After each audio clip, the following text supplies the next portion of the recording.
Bem-vindo de volta. Hoje é 18 de abril de 2026 e estamos com Chas Freeman, ex-subsecretário de Defesa dos Estados Unidos. Obrigado por voltar. É sempre bom ver você, meu amigo. Bom ver você, Glenn. É bom estar aqui. Você tem muita experiência diplomática e política em praticamente todos os grandes focos de tensão no mundo. Ou seja, você esteve com Kissinger na China como intérprete na década de 1970. Você foi embaixador dos Estados Unidos na Arábia Saudita. Você também teve papel-chave na elaboração da arquitetura de segurança da Europa no pós-Guerra Fria.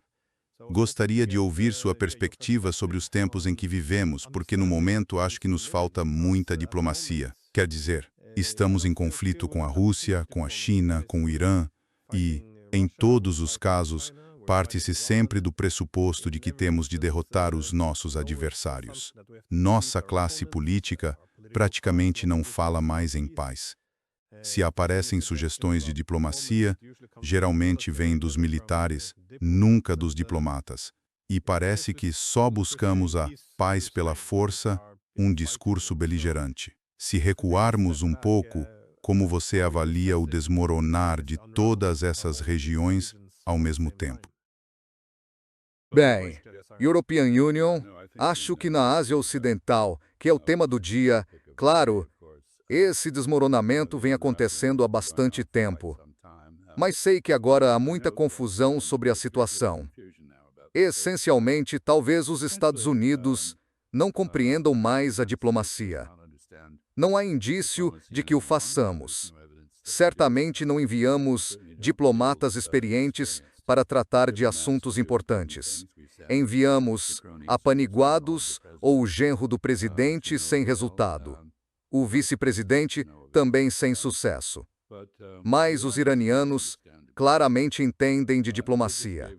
Eles deram a Donald Trump a oportunidade de declarar vitória e sair ao abrir o Estreito de Hormuz, sob seu controle, claro, abrindo espaço para uma reunião, talvez uma conferência, para discutir um sistema de gestão de longo prazo para o Estreito de Hormuz. E fica claro que os interesses iranianos ali precisam ser levados em conta. Eles não podem ser ignorados. Por mais que preferíssemos o regime anterior, estabelecido pela Convenção das Nações Unidas sobre o Direito do Mar, esse regime vem sendo cada vez mais ignorado, certamente pelos Estados Unidos e agora também pelo Irã.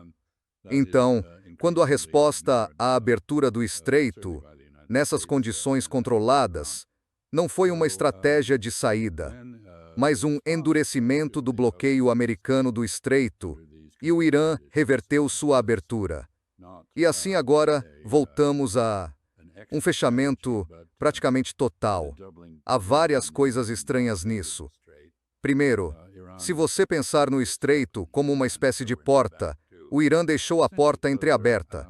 Estava espiando pela fresta. Se visse um amigo chegando, abriria em troca de um pagamento. Se visse alguém que não fosse amigo, fecharia a porta. Então, a resposta de Donald Trump a isso foi, essencialmente, completamente irracional. Foi fechar a porta e trancá-la. Isso maximiza a pressão sobre todas as economias do mundo. Basicamente, vai empurrar a economia global para a recessão. Garante preços de gasolina mais altos para os consumidores nos Estados Unidos, que é a principal preocupação do presidente diante das eleições de meio de mandato. E ele, caracteristicamente, tratou de toda essa questão com alarde público e declarações que parecem totalmente desconectadas da realidade. Por exemplo, agora ele afirma que o Irã concordou com tudo. Bem, se o Irã concordou com alguma coisa, por que estamos fazendo o que estamos fazendo? Por que não estamos dialogando? O Irã diz que não concordou com nada. Portanto, a credibilidade do Irã nesse aspecto é, lamento dizer como americano, muito maior do que a dos Estados Unidos. O que acontecerá agora? Não sabemos. Mas uma possível explicação para a continuação do bloqueio é que a administração de Donald Trump planejava sair fazendo um último gesto militar neste fim de semana. Muita gente relatou que havia planos para isso. E o Irã atrapalhou esses planos ao, basicamente, oferecer a abertura do Estreito de Hormuz. Das que poma que seis iftedes e como acredite. E agora, qual é o próximo passo? Mais cedo ou mais tarde, terá que haver algum tipo de negociação. Não será? Bom, acho que devo dizer que uma coisa aparentemente foi ao menos parcialmente resolvida. A disputa sobre se o Líbano fazia parte do cessar-fogo fictício anunciado há um tempo. A resposta é sim, e Donald Trump agora proibiu Israel de realizar outras operações agressivas lá. Isso não está impedindo, aliás, os israelenses de violarem o novo chamado cessar-fogo no Líbano. Mas isso atende à condição iraniana de que haja uma discussão e um acordo por uma paz em toda a região, não apenas entre os Estados Unidos e o Irã ou entre Israel e o Irã. O que vai acontecer? Não sei. Tenho a sensação de que ambos os lados estão ganhando tempo. Minha sensação é que o Irã tem mais chances de vencer nessa disputa do que os Estados Unidos. O Irã tem grande quantidade de petróleo em navios, além do Estreito de Hormuz, que pode vender. Não ficará sem receita tão cedo. A propósito, o mercado de petróleo mudou. A Índia acabou de pagar pelo petróleo iraniano em yuan chinês. Então, estamos vendo o desmoronamento do arranjo do petrodólar como uma consequência disso. Mas o principal é que uma parte substancial da Marinha dos Estados Unidos está agora no Mar da Arábia ou no Golfo de Omã, conduzindo um bloqueio. E estamos ouvindo relatos de que as condições a bordo dos navios estão se deteriorando rapidamente, que as tripulações não têm acesso a itens essenciais, que a comida está acabando, que os sistemas estão falhando. Isso não é uma fórmula para sustentar um bloqueio a longo prazo. Acho que, no momento, parece que o Irã está em melhor posição do que os Estados Unidos nessa guerra de desgaste. Vou parar por aqui.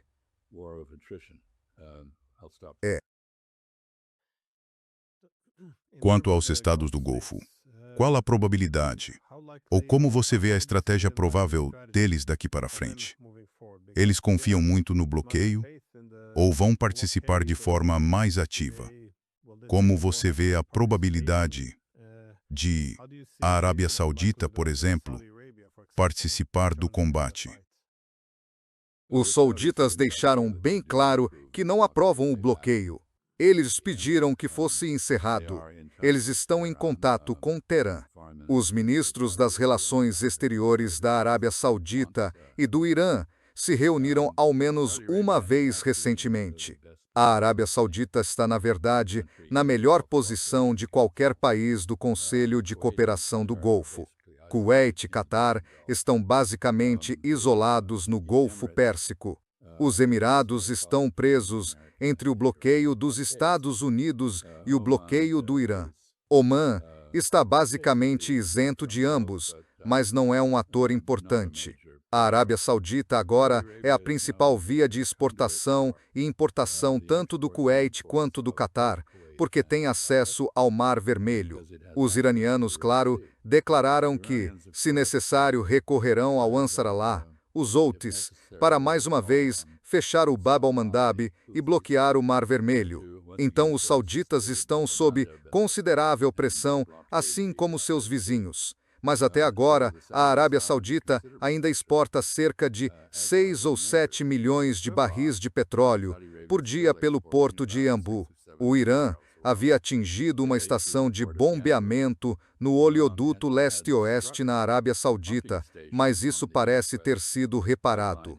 e European Union, vejo isso como um tiro de aviso de que, se necessário, o Irã pode também interromper as exportações sauditas. Enquanto isso, mesmo se de fato o estreito fosse aberto e os navios navegassem sem dificuldade, o mercado mundial de petróleo sofreria um grande choque, porque leva 3 semanas, 1 mês para esses navios chegarem ao destino. E ao redor do mundo, há uma busca desesperada por navios fontes alternativas de energia. Isso tem sido muito favorável à Rússia, que mais uma vez está isenta de sanções e, portanto, consegue aumentar suas exportações de petróleo. Pode também ser um benefício para o controle dos Estados Unidos sobre a Venezuela, mas ainda não vimos nenhum aumento significativo na produção e nas exportações venezuelanas. Donald Trump, ao optar por fechar a porta para o Golfo Pérsico, está assumindo um risco enorme, tanto internamente, politicamente, quanto internacionalmente. Convém notar que, como o European Union disse, se seus interesses fossem puramente dos Estados Unidos, se realmente fosse Estados Unidos em primeiro lugar no Oeste Asiático, você teria aceitado a abertura do estreito e usado isso como pretexto para iniciar algo como o processo de paz fictício que existia entre israelenses e palestinos apenas na cabeça dos ocidentais. Quer dizer, não havia negociações efetivas, mas o processo de paz virou uma desculpa para não recorrer à violência. E a mesma coisa poderia acontecer no Golfo Pérsico com o Estreito de Hormuz. Quando e se houver uma reunião séria sobre essa questão, acho que terá de ser acordado com o Irã algum tipo de regime internacional. Pré-Wamafe. Inaneosaria savoir-faire. Conjustação Nisson Contão 6.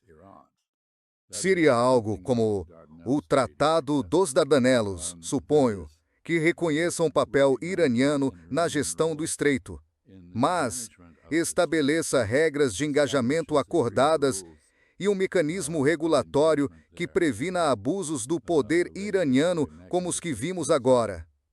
De qualquer forma, o resumo é: entre os muitos objetivos variados que os Estados Unidos e Israel defenderam, nenhum foi alcançado. Acredito que o Irã foi empurrado para um programa de armas nucleares, em vez de ver esse programa eliminado. Não houve mudança de regime. Houve, na verdade, uma consolidação do regime. Os mísseis do país não se esgotaram. Tem um estoque amplo com o qual reiniciar o bombardeio de Israel e de seus vizinhos, se for preciso. O Estreito de Hormuz, que estava aberto, agora está fechado e sob controle iraniano. Israel não conseguiu impor sua vontade no sul do Líbano, curiosamente com a oposição de Donald Trump, sendo o fator-chave ali. E essa foi a última jogada arriscada de Donald Trump. Agora ele está encurralado entre seus doadores sionistas nos Estados Unidos, que querem que a guerra continue e apoiam o desejo de Benjamin Netanyahu de que o conflito prossiga, e seus chantagistas israelenses nos arquivos Epstein. Quanto tempo ele conseguirá sustentar a afronta a Netanyahu? E quanto ao governo israelense, vamos ver.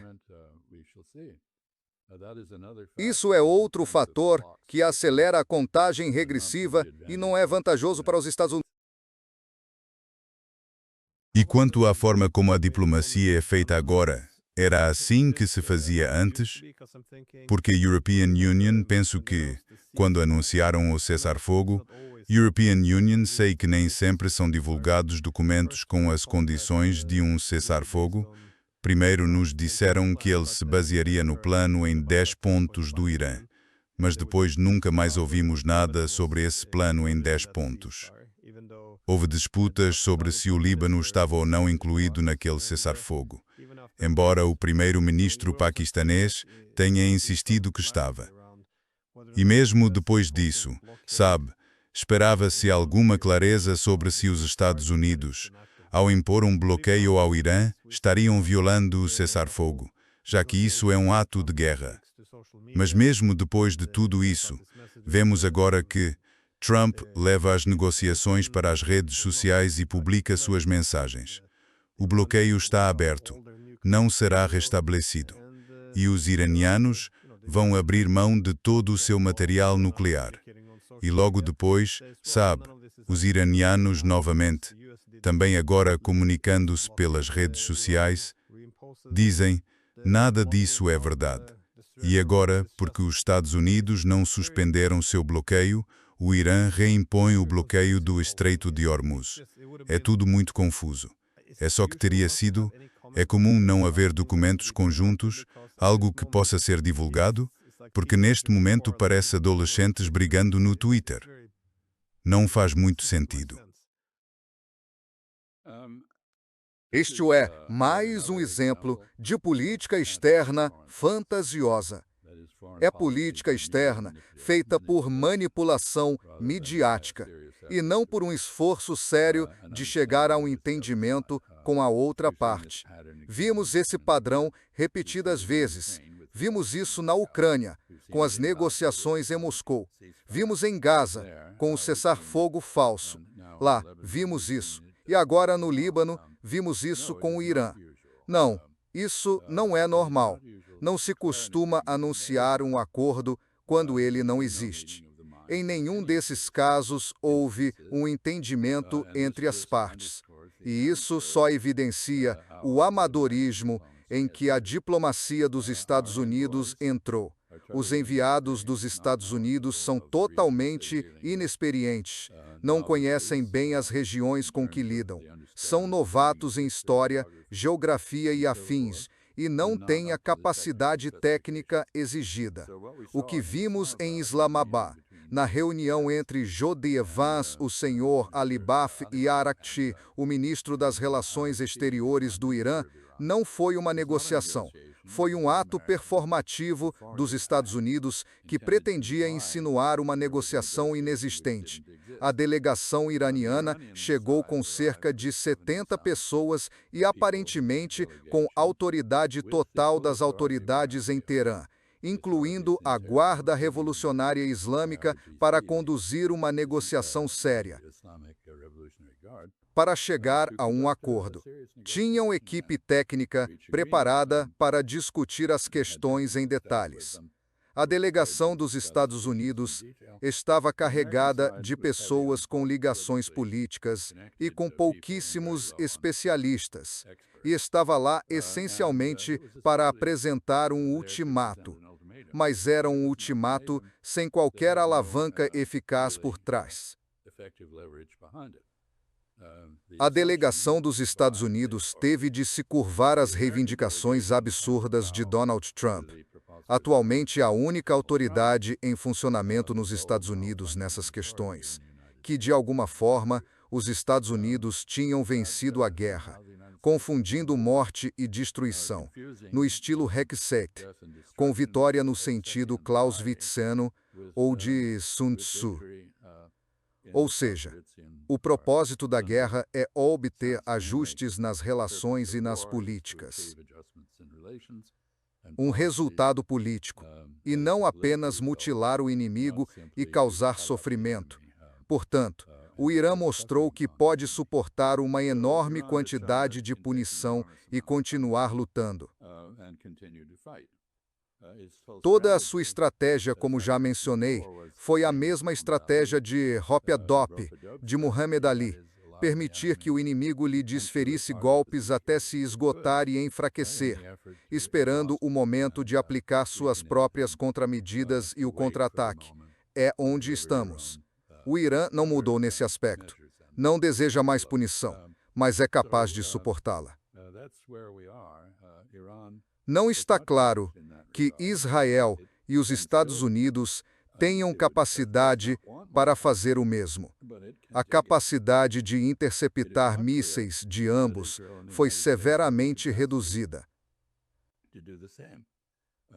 Isto se Stomich Uktiniasso. O Irã conseguiu manter com sucesso os grandes navios de guerra dos Estados Unidos, como porta-aviões, a uma distância de 5 ou 6 centenas de milhas, cerca de 1000 quilômetros, porque, se aproximarem mais do Irã, ficam sujeitos a ataques. E eles estão evitando isso. Como indiquei, a situação a bordo dos navios que realizam o bloqueio aparentemente está se deteriorando bastante rápido. O Irã, por outro lado, agora está desenterrando seus estoques de mísseis armazenados, onde os túneis foram bloqueados pelos bombardeios dos Estados Unidos e de Israel. Está se preparando para viabilizar o seu lançamento. Portanto, acho que isto é uma guerra de atrito e nós estamos muito mal preparados para esse tipo de guerra. Não temos a base industrial para reabastecer imediatamente o que já gastamos. O Irã pode ter esse tipo de base industrial subterrânea. Há todas as indicações de que tem. Aqui temos uma situação estranha em que a força militar mais poderosa do mundo e seu protegido em Israel não conseguem vencer o que é, basicamente, um exército iraniano isolado e não muito forte.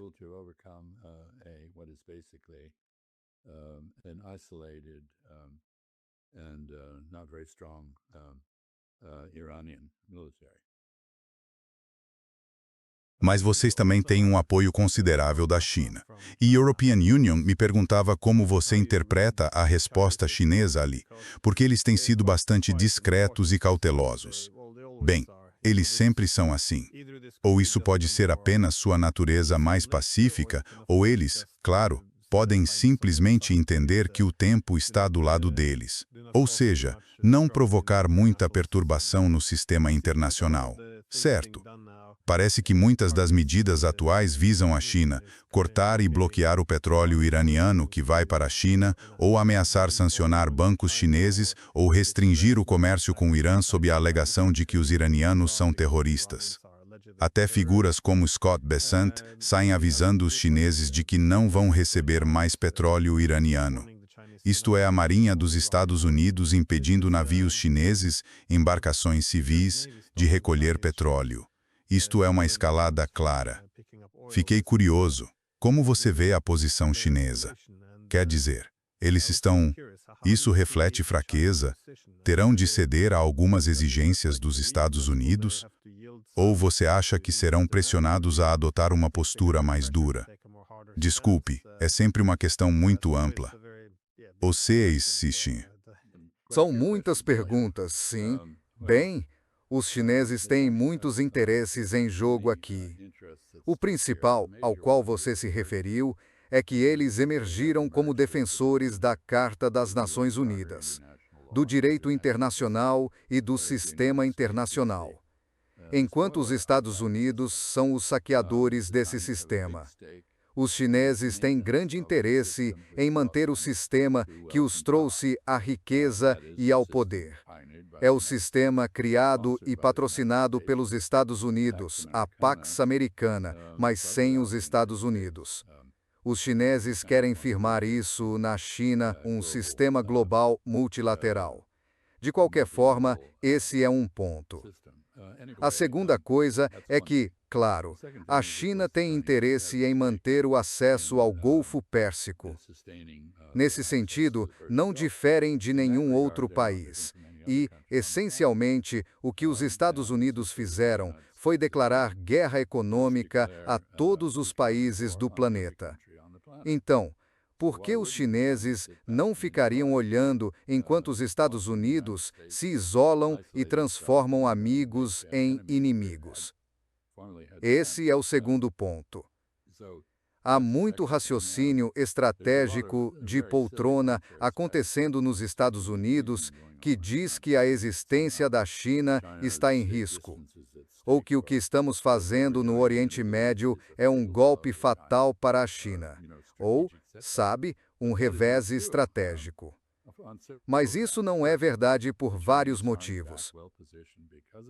Primeiro, A China está bem posicionada devido à liderança em energias renováveis e às suas reservas de carvão, assim como a sua enorme reserva estratégica de petróleo para enfrentar qualquer crise. Bastante bem.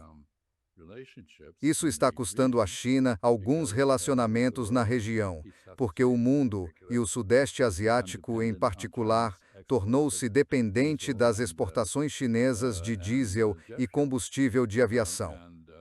Essas foram agora suspensas com o princípio de que a caridade começa em casa, suponho. Mas a China, claro, será ouvida. Mas pode gerir o nível de dor que sofrerá. O segundo elemento é que a China está sendo empurrada para mais perto da Rússia. O gasoduto Força da Sibéria, discutido por muitos anos e não levado adiante, na verdade, agora está sendo concretizado. Os chineses e os russos consultam-se com frequência sobre questões estratégicas e atuam em conjunto nas Nações Unidas e em outros lugares. Há, portanto, outros fatores em jogo. A relação próxima da China, não uma aliança, mas uma relação de Estado protegido com o Paquistão, foi ativada. O Paquistão emergiu como mediador essencial, ao menos transmitindo mensagens entre Teherã e Washington e vice-versa. Chamar isso de negociação European Union, acho, é exagerar, é apenas troca de recado. Mas é muito importante. E como já mencionei, o Paquistão também convocou os egípcios, os turcos e os sauditas para uma reunião que lhe deu poder para ir a Pequim buscar apoio chinês para um esforço de conciliação no Golfo, mas também para planear o desenvolvimento de uma base militar e um complexo industrial na região que seria independente das dependências ocidentais, especificamente dos Estados Unidos. Então, há muitas coisas acontecendo. Nenhuma delas prejudica realmente a influência chinesa. Na verdade, ao contrário, a China está emergindo globalmente, em termos de imagem, como European Union disse, a defensora da ordem internacional, enquanto os Estados Unidos a destroem. A China é claramente vista pelos países da região como um interlocutor valioso no plano diplomático.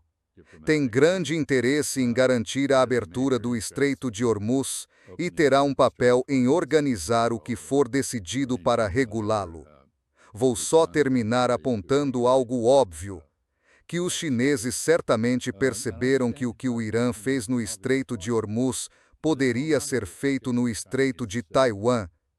Portanto, isso funciona nos dois sentidos. Eles podem ter menos interesse em negar ao Irã sua soberania no Estreito mais do que qualquer outro país, por causa dessa complicação. Aparentemente, o Donald Trump vai a Pequim. Não está claro o que ele pretende. Diz que será um grande momento histórico. Mas para ele, aparentemente, todo momento é histórico. Vamos ver o que acontece. Tenho a impressão de que a relação entre Estados Unidos e China busca apenas uma estabilidade mínima e nada mais. Ou seja, cada lado quer evitar criar problemas desnecessários para o outro ou provocar uma reação que possa ser potencialmente desastrosa. E isso me leva de volta à questão do transporte chinês para o Golfo e da passagem pelo Estreito de Hormuz. Não está claro para mim quais são as regras de engajamento dos bloqueadores americanos, nem em relação ao trânsito de navios de potências nucleares. Espero que nunca saibamos até onde estão dispostos a ir. Agora, por fim, a resposta chinesa aos ataques à soberania iraniana e à integridade territorial, e à diplomacia, aparentemente, provocou uma resposta direta da China. Dizem que a China fornecerá mais equipamentos de defesa aérea para o Irã. Isso seria lógico. É direito da China fazer isso como país não beligerante, neutro, algo parecido com o programa de empréstimo e arrendamento e outras ações que os Estados Unidos fizeram nos anos que antecederam a Segunda Guerra Mundial, quando nos declaramos neutros, mas ainda assim acabamos por tomar partido em defesa da Grã-Bretanha e de outros países europeus contra os nazistas. História interestari com a pagem terahilne por Mossawa entera que na paz se carta Sawa pinha tepossawara. Acho que a China tem interesse na sobrevivência do Irã, mas é um interesse complicado por causa das questões legais ligadas ao controle de estreitos. A China, em grande parte, cumpre a Convenção das Nações Unidas sobre o Direito do Mar. Há, porém, um comportamento aberrante. Eles aplicam linhas de base retas onde o tratado não o permite. Isso é uma questão técnica que provavelmente ninguém quer entender, então não vou explicar. Justo. Mas um interesse central da China no Irã não é só a geopolítica com os Estados Unidos, o fornecimento de petróleo e tal. Um projeto-chave para o Irã tem sido também o desenvolvimento da iniciativa do Cinturão e Rota, esses vastos projetos de infraestrutura de trilhões de dólares que conectam o continente eurasiático, pelo menos um deles. Eles têm outros projetos, claro, mas o Irã parece ser um nó-chave nisso. Também notei que os Estados Unidos e os israelenses atacaram muitas ferrovias e portos. Parte disso parece integrar ou afetar os corredores de transporte internacionais norte-sul da Rússia, do Irã e da Índia. Outros também estão ligados à iniciativa do Cinturão e Rota da China. Novamente, o Irã é um nó importante. Você acha que isso é deliberado para minar o grande projeto de integração das potências eurasiáticas? Ou é só porque infraestrutura serve para manter a economia e deslocar forças militares? Como você vê isso? Acho que é ambas as coisas. Um ataque à iniciativa do Cinturão e Rota e um esforço para destruir as bases da economia iraniana. Notei que entre os ataques houve um ao porto no Mar Cáspio, que é elemento central na vertente leste-oeste da iniciativa do Cinturão e Rota. É interessante. A China claramente respondeu ao aumento do perigo no tráfego marítimo, reforçando seu foco na Ásia Central. Não é apenas o gasoduto Força da Sibéria que está sendo enfatizado, mas outras rotas. Aliás, há um gasoduto que vai do Turcomenistão, grande produtor de gás, até a China. E esse gasoduto pode receber gás do Irã por troca. Portanto, o Irã já tem uma saída ao norte para exportar energia. Não está totalmente preso ao Golfo Pérsico. Portanto, European Union, acho que, geopoliticamente, a influência desta guerra é bastante óbvia. Primeiro, todos os países agora estão mais interessados em eletrificar suas economias e reduzir a dependência do petróleo e do gás importados. Isso está acontecendo até nos Estados Unidos, apesar do nosso amor imorredouro pelo motor de combustão interna. Criamos um enorme mercado para a tecnologia chinesa, solar, eólica, nuclear, hidrelétrica e para veículos elétricos, onde a China é líder mundial.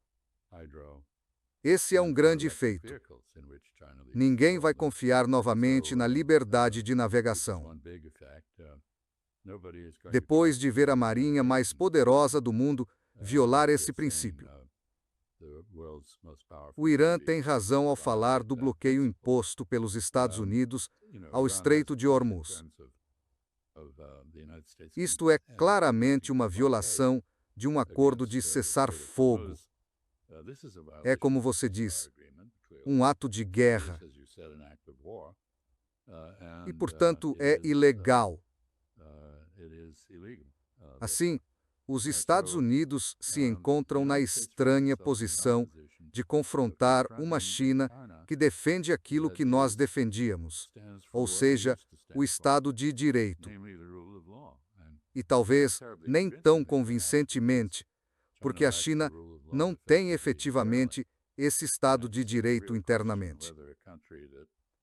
E aí surge a dúvida real sobre se um país que não respeita o Estado de Direito internamente pode ser confiável para respeitá-lo internacionalmente. Há claramente uma relação entre os dois domínios. O fato de os Estados Unidos violarem o direito internacional tem a ver com o aumento de práticas inconstitucionais e ilegais em nosso contexto doméstico. Então, tudo isso é muito interessante. E mais um ponto. Vemos surgir conferências ad hoc, como forma de tratar questões que as Nações Unidas claramente não conseguem resolver. Assim, temos um grupo de 40 países reunidos sob os auspícios da França e do Reino Unido. Eles não conseguem apresentar uma solução militar porque, antes de tudo, ela não existe.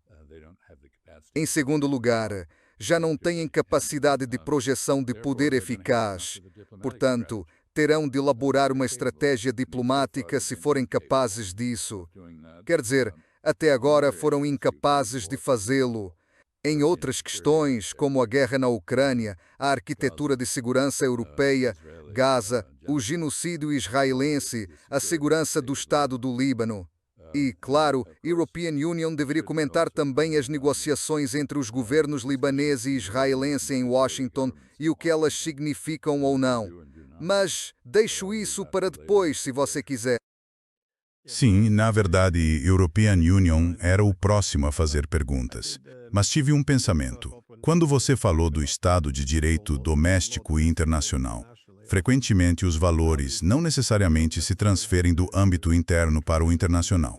O acadêmico americano John Hertz escreveu, acho que em 1950 ou 1952, que quanto mais democráticos os países são internamente, mais eles costumam resistir à democracia internacionalmente. Isso porque se consideram detentores de valores superiores e querem proteger esses valores da tirania da maioria. Parece estranho, mas faz sentido. Em certo nível, European Union, acho. Você consideram isso em... É uma ressonância entre os dois domínios. Você tem toda a razão. E os Estados Unidos, claro, têm sido ferozmente defensivos quanto à nossa própria soberania, mesmo quando pisamos na soberania alheia. Nós não fazemos parte de grandes instituições internacionais, como o Tribunal Penal Internacional e assim por diante. E somos violadores em série dos princípios que nós mesmos propomos para a ordem internacional. Por quê? Porque não queremos que estrangeiros nos digam o que fazer. Na verdade, nós é que dizemos aos estrangeiros o que fazer, creio. Os estrangeiros cada vez menos prestam atenção. E isso é nitidamente o caso do senhor Netanyahu e do governo israelense. Veremos o que acontece por aí. Sim. Acabei de conversar com o embaixador Jack Matlock, e ele argumentava que os Estados Unidos foram tão veementemente contra os soviéticos não por serem comunistas, eles podiam escolher isso, mas porque tentavam impor isso a todo mundo. Ele apontou que hoje, segundo ele, nós é que somos ideológicos, somos nós que impomos nosso modo de governo a todos os outros países e perseguimos essa soberania limitada.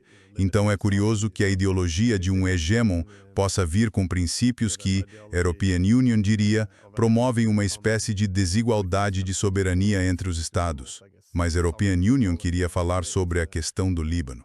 porque você mencionou que, bem, Israel parecia ter um objetivo. A European Union interpreta isso como a imposição, essencialmente, de uma ocupação maciça do sul do Líbano, dado que estão destruindo vilarejos e, bem, dizendo isso mais ou menos abertamente.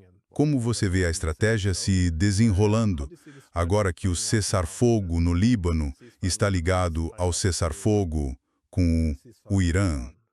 Bem, obviamente o governo israelense está muito frustrado, especialmente pela intervenção de Donald Trump e pela forma como ele anunciou isso unilateralmente nas redes sociais, sem consultar os israelenses. Tem de se presumir que houve uma comunicação privada a Israel apoiando isso e ameaçando cortar o fornecimento de armas para essa invasão. Mas isso é mera conjectura. Enfim, antes de chegar ao Líbano, deixe-me comentar sobre a política externa messiânica. Acho que Jeb Hadlock está certo. Mas também é verdade que, durante a Guerra Fria, tivemos uma abordagem messiânica, pelo menos retoricamente. Tentamos exportar tanto a democracia quanto o capitalismo para regiões do mundo que tinham sido libertadas do colonialismo. E houve uma grande disputa entre nós e os soviéticos. Como se viu, tínhamos um modelo superior. E Francis Fukuyama exagerou quando afirmou que a história havia chegado ao fim. Mas houve uma ruptura. Houve um momento na história. Houve um ponto de inflexão quando o sistema soviético colapsou por suas próprias falhas. Mas a European Union diria que nós, os Estados Unidos, desde o nosso nascimento, fomos consistentemente messiânicos ao tentar exportar nossos valores.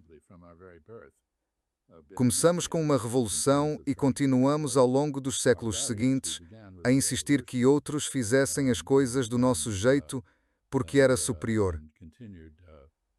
Não vou entrar na história da atividade missionária em lugares como a China, mas isso faz parte do caráter americano.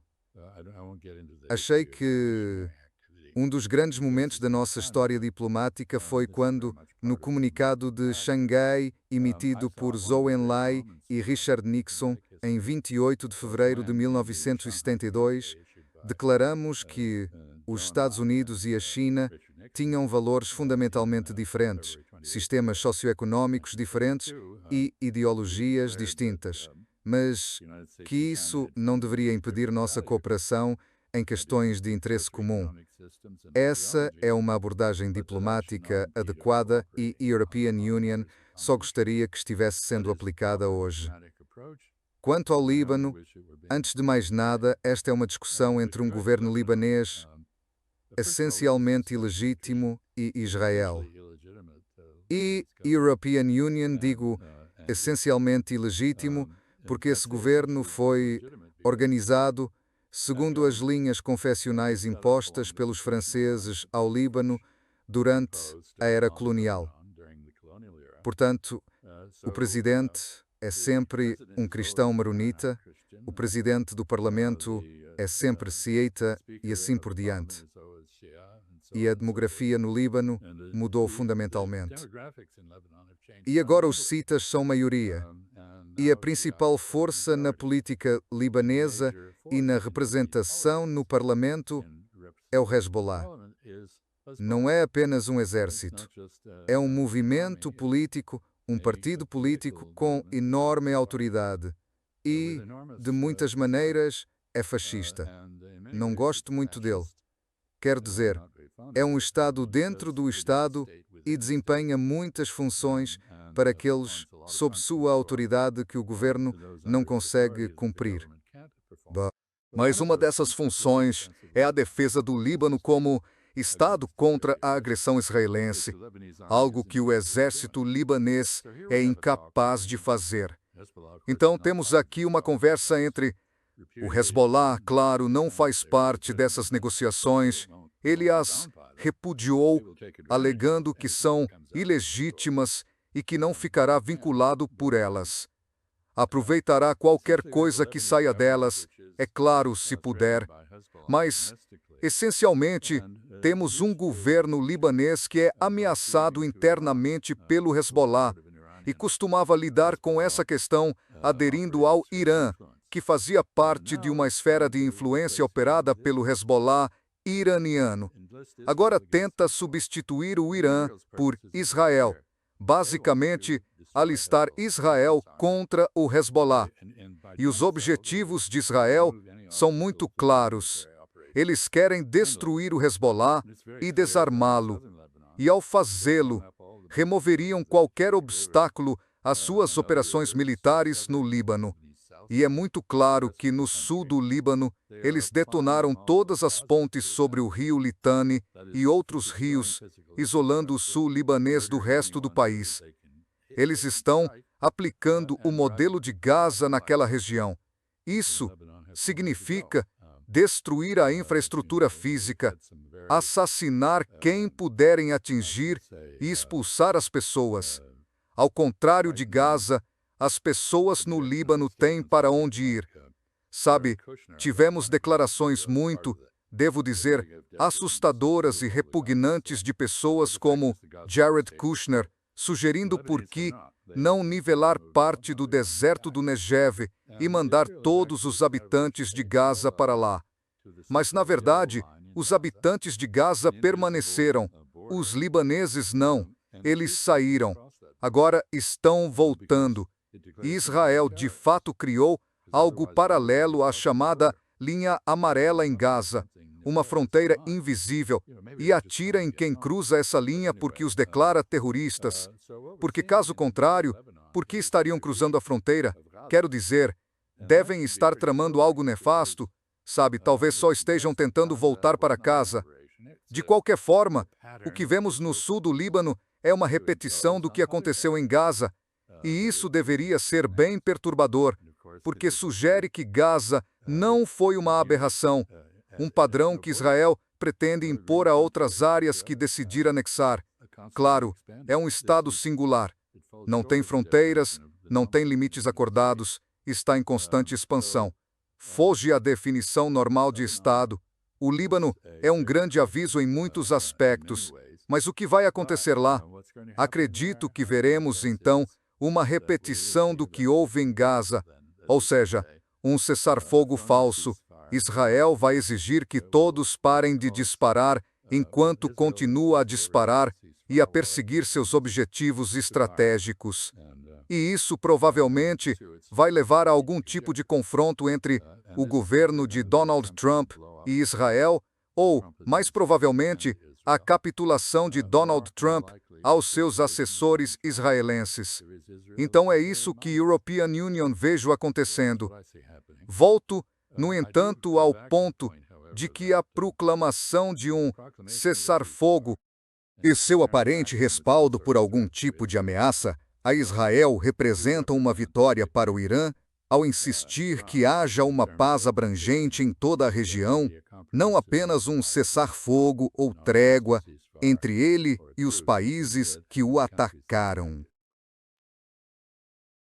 Sim, European Union via a mensagem de Donald Trump insistindo que, bem, ele disse a eles que deveria haver um cessar-fogo no Líbano e em Israel. Algo como, melhor sigam o que European Union disse. Não sei se isso serve para desmontar a narrativa de que os israelenses o controlam, para afirmar alguma autonomia ou poder, ou se é uma ameaça real. Talvez seja um pouco dos dois. Bem, é um indicativo, Glenn? O desespero dele para sair da confusão que criou numa guerra com o Irã, onde basicamente se comprometeu a implementar objetivos israelenses. Nunca houve objetivos americanos claros nessa guerra. Tem sido muito confuso, e por isso ele quer sair. E, como o European Union já disse antes, o seu treinamento no mercado imobiliário de Nova York teve dois elementos. Um era que você fechava negócios por coerção e intimidação, que você ameaçava levar à falência ou arruinar o parceiro proposto num negócio. E assim, você conseguia o acordo. Essa foi a lição de Roy Cohn para Donald Trump. Você nunca aceita a derrota, você sempre revida. Você não tem consideração pelos fatos. Você inventa fatos porque o Tribunal da Opinião Pública é mais importante no contexto imobiliário, talvez em Nova York naquela época, do que a realidade subjacente. Infelizmente, para Donald Trump, isso não vale internacionalmente. A realidade persiste mesmo que você a descreva mal ou a ignore.